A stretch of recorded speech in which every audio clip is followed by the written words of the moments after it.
task and relations-oriented managers. Introduction. Organizational leadership traits are significantly crucial for practical implementation. Managers, who possess such characteristics, can perform more efficiently and encourage their employees also to be more productive. It is essential to mention that one of the primary approaches to guiding, monitoring, assessing, and inspiring the subordinates is the theory of task and relations-oriented behaviors. In this case study, the mentioned theory will be employed in order to compare managerial practices and the influence on subordinates' attitudes along the short-term and long-term performance of two managers from the case. Also, there will be proposed a personal opinion on possible improvements which could be implemented for the situation described in the case. Description and comparison of managerial behaviors. First of all, it is essential to dwelling upon the differences in managerial behaviors of Ben and Phil, two plant managers from the case by Yukl. Ben Samuels is a plant manager for Consolidated Products, a fictional medium-sized manufacturer of consumer products where production workers are not unionized. He has been working there for 10 years, and, in the course of time, he earned the reputation of a likable and supportive boss. His employees were thankful to him due to numerous reasons. Ben built a fitness center for the employees. His subordinates enjoyed picnics and holiday parties which were sponsored by the plant's budget. The manager knew the majority of the workers by name and was aware of their hobbies and families.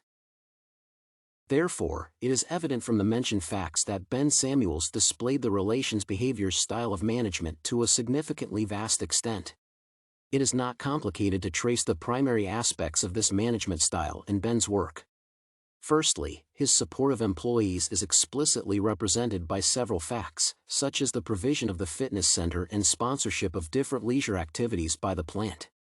Secondly, the developing aspect of relations behaviors should be observed because, as it is mentioned in the case, Ben stimulated his supervisors to attend the human relations training programs. It is evident that Ben aimed to develop a more human-oriented working process.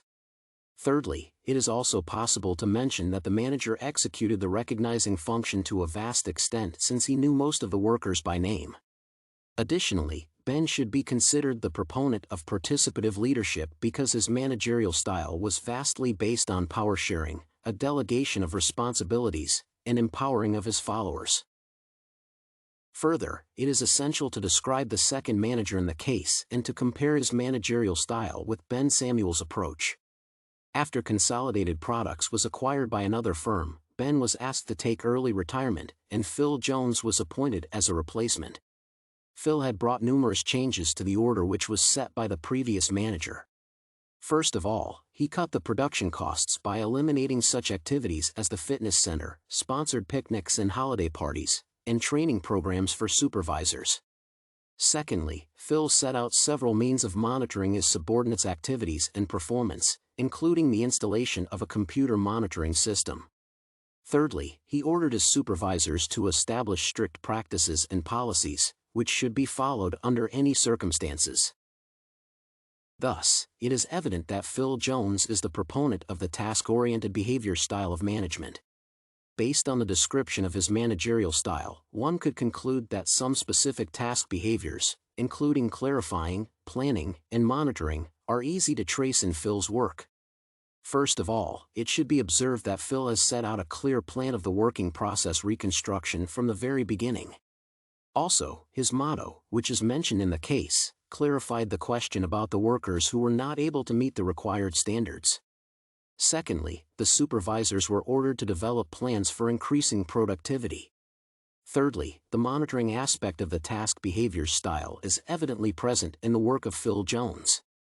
Additionally, it is possible to mention that Phil is not a proponent of participative or inspirational leadership since he is somewhat close to the autocratic leader type. In comparison, it is possible to observe that the managerial styles of Ben and Phil are immensely different, representing the polarized versions of task and relations behavior theory. Influence on plant's performance and employees' attitudes.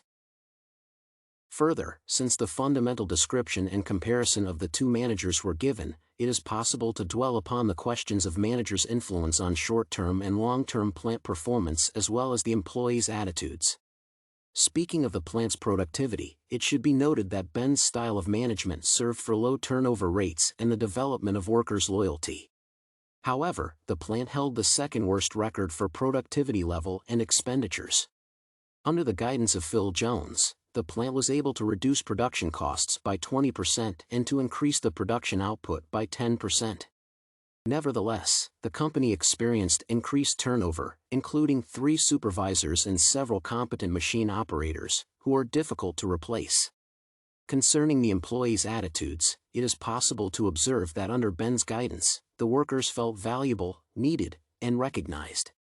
However, when Phil became manager, it is possible to suggest that the employees felt a significant distance between themselves and the new managerial order, and thus they developed their need to form the union. Personal opinion on the case. Finally, it is appropriate to express my personal opinion on the case situation.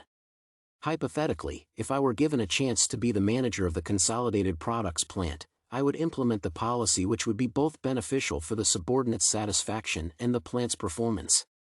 In my opinion, the core problem of the case under discussion is that both Ben and Phil exaggerate one aspect of task and relations behavior's style of management and do not pay enough attention to another.